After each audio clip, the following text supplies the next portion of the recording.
Hi, my name is Amanda Seifert, and this is our last assignment, Module 7, the Human Resource Frame. First, I'm going to go ahead and describe, after watching the video, kind of what I took away from the video. The main question is, what is the Human Resource Framework? The Human Resource Framework is about just that. It's about humans. It's about humans interact with their environments and with their organizations. Without people, there would be no organization, and without the organization, that group of people wouldn't exist for their reason. In red, I have people are the most important part of the organization. I changed that to a different color because that really overall, even with my philosophy, to me is so important. The people who are there working for the students, with the students, are the most important part. The group of people works as a family. The organization involves all stakeholders, all their needs, their skills, and their relationships, and it organizes those people to produce the best outcome. When the organization and the individuals work well together, both thrive in the environment. When they do not work well together, one or both feels taken advantage of, and they do not create the desired outcomes. Fortunately, I've seen the first one, and unfortunately, I have seen the second one. It can be at any level, from principal to teacher, from parent to teacher. They can come in many shapes and sizes. And then finally, with the leader acting in a servant role, I really like this because I feel like it coincides nicely with my leadership theory. I put in my paper how I feel as a servant to my students. If I'm the principal, I would feel like I am the servant to my students, to the teachers, to the district. The next slide I have is our hierarchy of the order of the people who would be working in my building. And the way I broke this down is I put them in order from top to bottom on people who have the most direct student interaction and student contact. At the top, I start with the principal, not because really I feel like he's the most, or she is the most important, but I feel like there has to be someone to take a leadership role. Now, they can delegate, they can include everybody in decisions, which I like, but there needs to be one person kind of in charge. Too many cooks in the kitchen doesn't always end up well. So I feel like it's important to have the principal at the top. He's the liaison with the community, he's the liaison with the state. If parents have trouble, they can go to him. We go to him for things.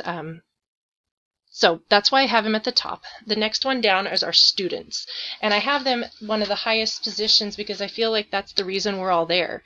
Whether I'm giving this report as the principal or I'm giving this report as the kindergarten teacher that I am, the students are the reason I come to school. The students are the reason I work long on the weekends. The students are the reason I'm there early and stay late. They are why we're there, to help create and put them and make them into better little individuals. So that's why I have teachers following the students. I feel that the teachers have the most direct contact with the students. Hopefully the relationships they build are positive ones and that will last. Hopefully those students are learning from those teachers, and that the teachers know the students and their home histories and their backgrounds better and can figure out the best ways to work with the students. After teachers, I have parents.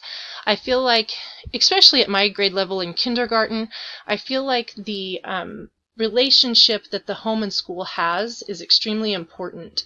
The home lives, the situations that these children are coming from, can answer many of the questions and reasoning behind what these children are going through, why they may be having a difficult time learning. I believe it's really important to try to make good, positive connections with those parents, because their comments at home, their willingness to study and to work with the children are really, really important as to how much we can accomplish at school. I have paras, or paraprofessionals, under the parents. I've seen this in several places in people's different diagrams. I feel like this one's really important because in my classroom anyway, when paras come in, depending on the student, of course, they're there for their special education student, but many times paras will help redirect in my classroom. Sometimes they're even there, and if there are students with them, they can run centers in my classroom. They talk, they interact, they engage with the students. If paras see students in the hallways, they go ahead, they encourage, they redirect. Same in the lunchroom. All over the school. our students really respect the paras, and so I feel like they've got a good interaction and connection with the students because they're in the classrooms a lot. The next one down, I have office staff and custodial staff on the same line. Our custodial staff is constantly in and out of our room, helping us, cleaning up. The office staff is constantly they're in the hallways. They help us through lunch with our lunch cards. The students go down to the office a lot if they're running errands for the teachers.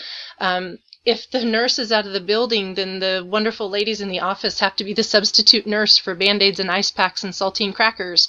Our custodial staff, I think our students feel comfortable enough to go up to ask if they need help. They're the helpers in the lunchroom. So they're seeing these people and building relationships with these people all day long. Sometimes we've got one little boy last year in my class who'd go up and, just kind of sit with those extra staff people in the morning, and that made him comfortable and ready to start his day. Next one down are cooks and maintenance staff. The cooks, a lot of my children will see them for breakfast and for lunch. They can build good rapport, make the children feel comfortable. Maintenance staff, I have that different than custodial staff. Our maintenance staff are in and out of the buildings a lot. They're not in the classrooms much. A lot of their work is done when we're out of the room. But their presence is known in the building. They just don't have as much direct contact with the students. And then finally, I put community and alumni at the bottom.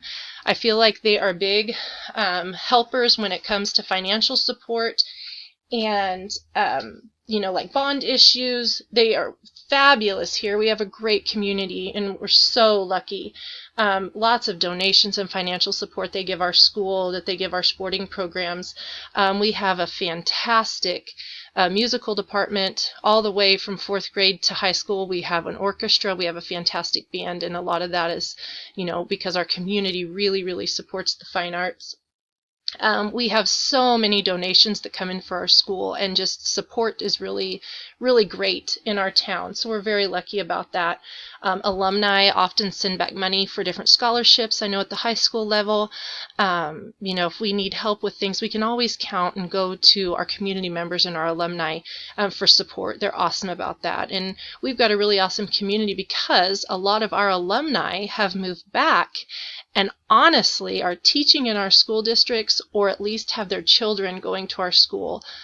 So really the community and alumni are a very big part. I really thought this assignment was interesting. It's really neat to see the way people rank different levels in their school, and it's just been fun to see how everything works. We did it. Great job, and we finished this class. Thanks. I've learned a lot from you, and good luck on your next one.